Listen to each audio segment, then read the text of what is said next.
for resolutions today and how to fix your finances. A recent survey by Fidelity found more people put healthy finances on the resolution list over a healthy body. So what is the key to keeping your financial resolutions? Farnoosh Torabi has some answers for us, I hope. She does. Yes. She's the author of You Are So Money. Hello, Farnoosh. How are you? Good to see you. Happy New Year. Happy New Year. Okay, so one of your basic premises is, no surprise really, save more, spend less. Just basic. And you know what? We're on a really good momentum. In 2008, 2009, we saw Americans save more money. In fact, the U.S. savings rate is now around 5%. So for every dollar we bring home, we're tucking away about 5 cents, which doesn't sound like a lot, but compared to before the recession started, where the savings rate was at 0%, we're doing a lot better. You're saying that you should be buying in cash. I just feel like right now, so many people are so strapped that the idea of trying to buy things with cash is almost impossible for them. It's easier than you think, and it's more possible to overspend when you use credit cards. Credit cards give us a false license to overspend,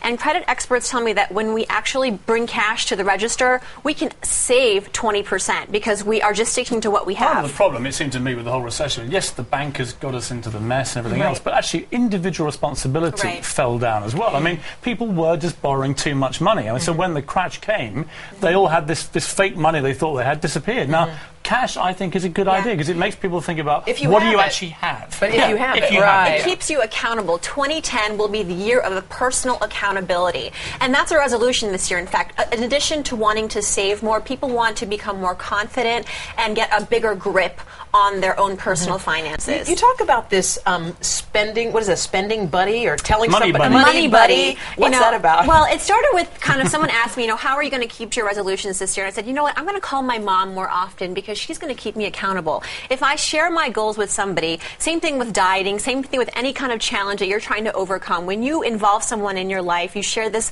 goal with them, maybe they can support you, but also it'll keep you the slightest bit accountable and keep you honest because now you've put yourself out there and you feel almost like you have to live it. You have to pursue this, not just for yourself, but maybe even for this person. The other thing I think for Americans, definitely the same for the British, is that as the economy appears to be coming out of recession now, it is important we all feel confident enough, however much you have, to go and spend a bit of money again and to get the economy really pumping. People are hanging on to their money. Because if you hang on to it too much, the economy will never come out. Right. So it's about balance. It's about how much can you save versus spend. And I think that the trend that we have been seeing and that will continue in the new year is that if you're going to buy something, you want to invest in something that's going to return with great dividends. What about the stock market? Because people look at the stock market and go, okay, I remember what happened there. I remember when it was no good, and I'm afraid to get back in, even though it looks good now. What's the advice there? Actually, the advice there is to take it slowly and to rebuild your confidence. And the survey says that people do want to really, sink their teeth back into the stock market. How do you do it? You start slowly. You rebuild your confidence. You inform yourself. You really face reality. Look at your 401k statement. You look at your IRA. You look at your 529 plan for your child. What would you invest in right now? What kind of thing do you think? I would invest in myself.